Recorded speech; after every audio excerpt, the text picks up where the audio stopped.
So I think there was something quite different about parenting techniques when I was coming up than they are now. Because my parents and those who were responsible for me in my early days allowed some things to happen that I'm not sure I would ever allow to happen with my daughter. And certainly Patrick wouldn't. For example, when we were little, we would go and sit out on the porch, and try to light matches. And all day we would just sit there and try to perfect the skill at lighting a match. And this was usually not with these fancy box kind of matches, but with the kind that you can't get so easily anymore because matches aren't around as much as they used to be. But you know those awful little matchbooks with the matches you could just fold right over, and we just wanted to get really good at it, right? But the trouble with practicing lighting matches, what I found very quickly was that those matchbooks would kind of run out of they wouldn't work anymore. Because in a match, there's a striking surface, and that striking surface, which is made of something like some sort of harsh or rough material, needs to maintain its surface.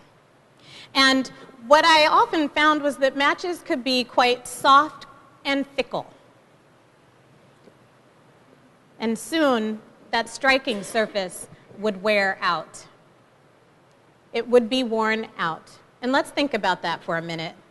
Because those striking surfaces are made of a combination of something like glass, silica, and red phosphorus. And something about the interaction in those chemicals under the right circumstances makes them to ignite.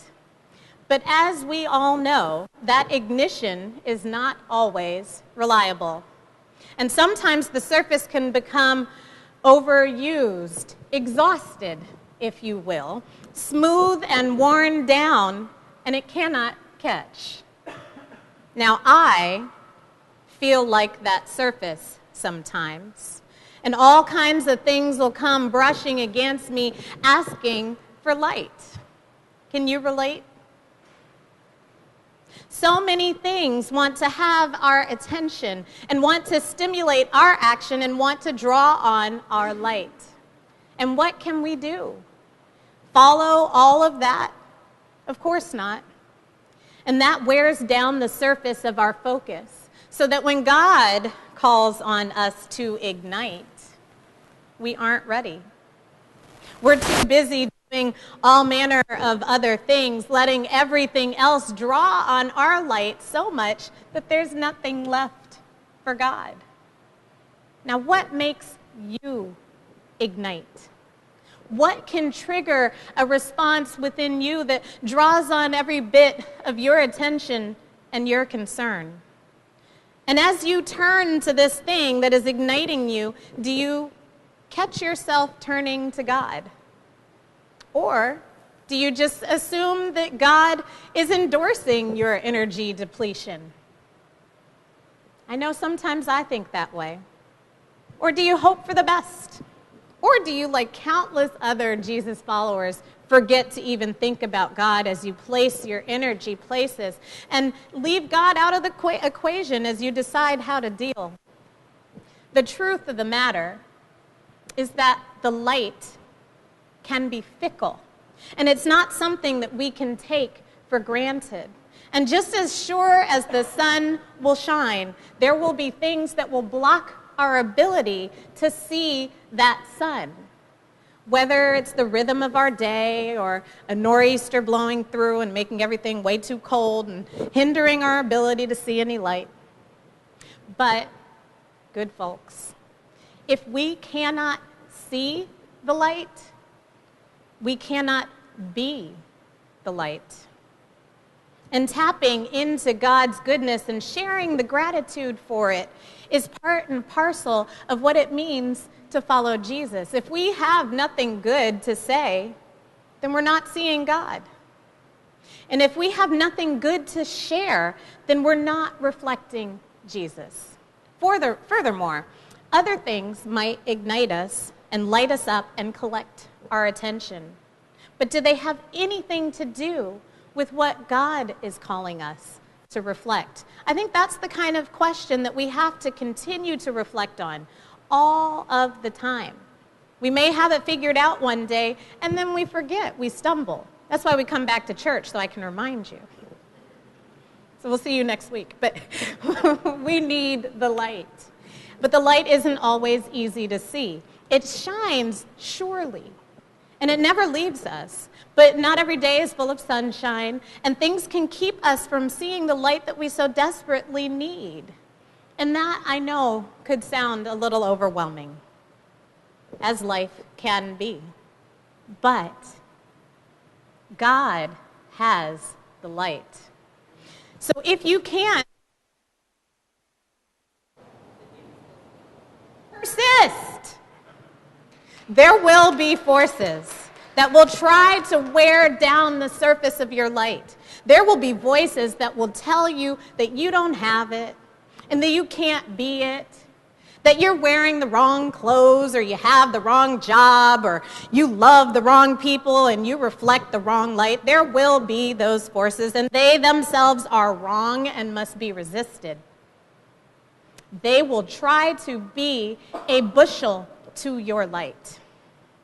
And when you hear those voices, good people, persist anyway. God has your light. There will be circumstances that might teach you to think that your light is invalid.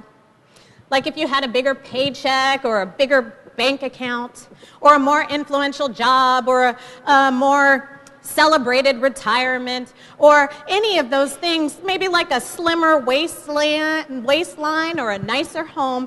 Any of those things might try to make you think that you don't have a bright light to shine.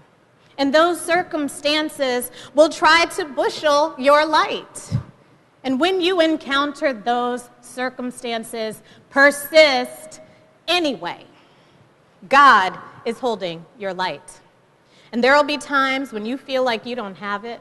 You just don't have it in you. Like the light's too hot. Like you can't protect it. It's too precious. It's too difficult. Too fussy. And you will believe that the light belongs to someone else, and you'll see them shining. And you'll say, well, what's wrong with me? Why can't I pull that off too?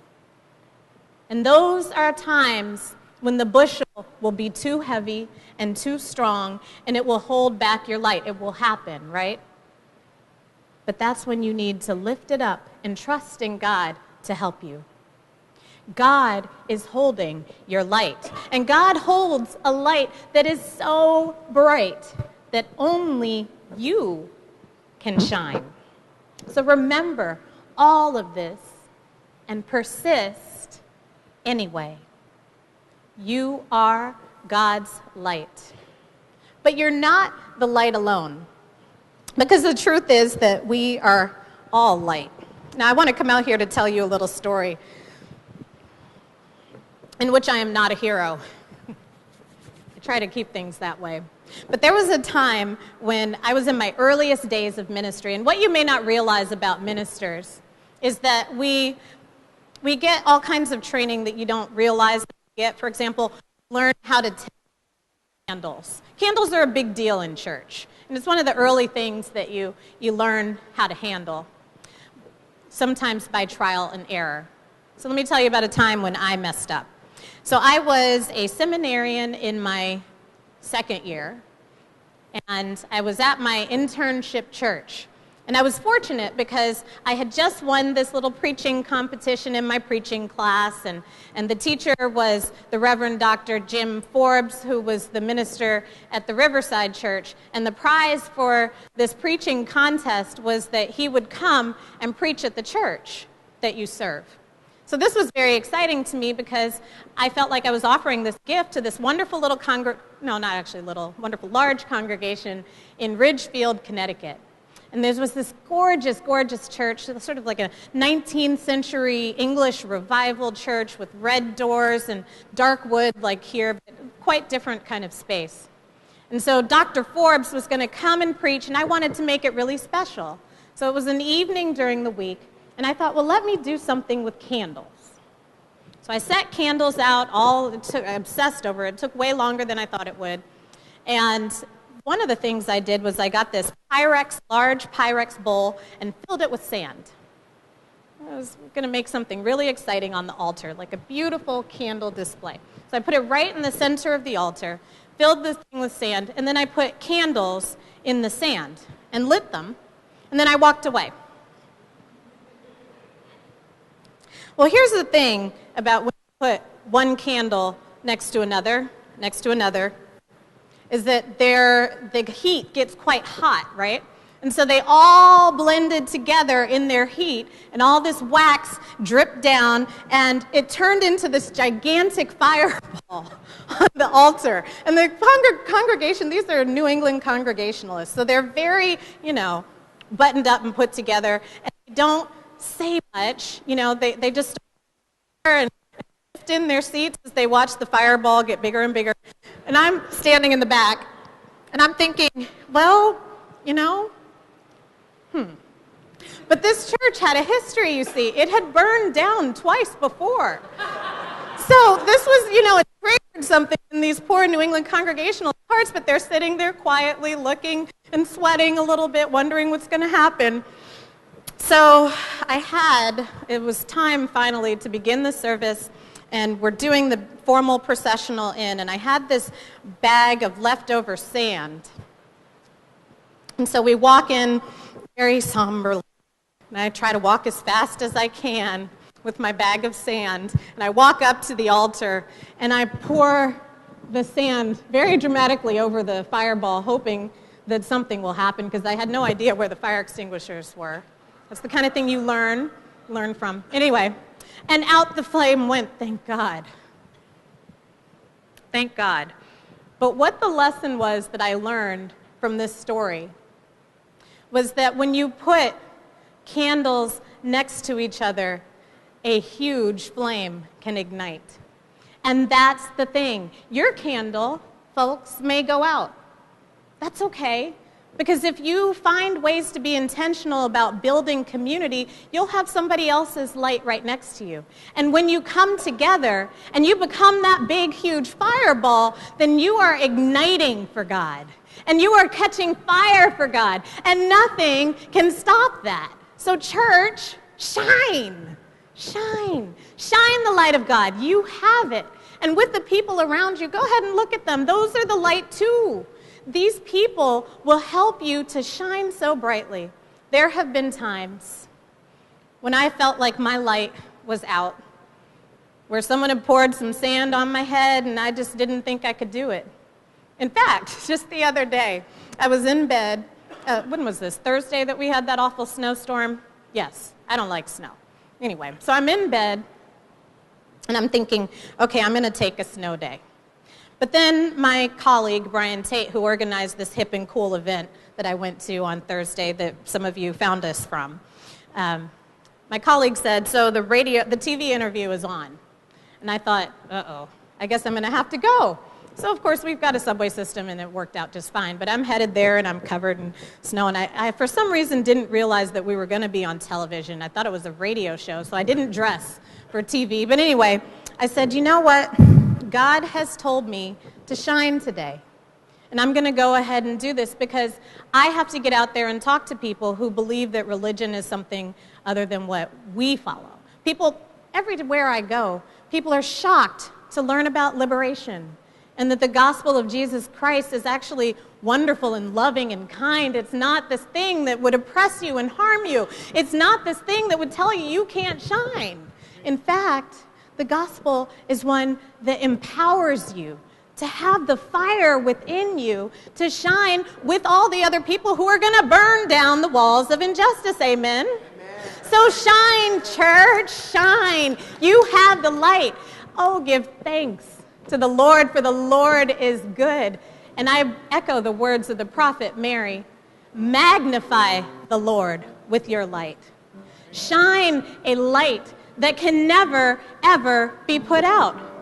That is your call on this earth.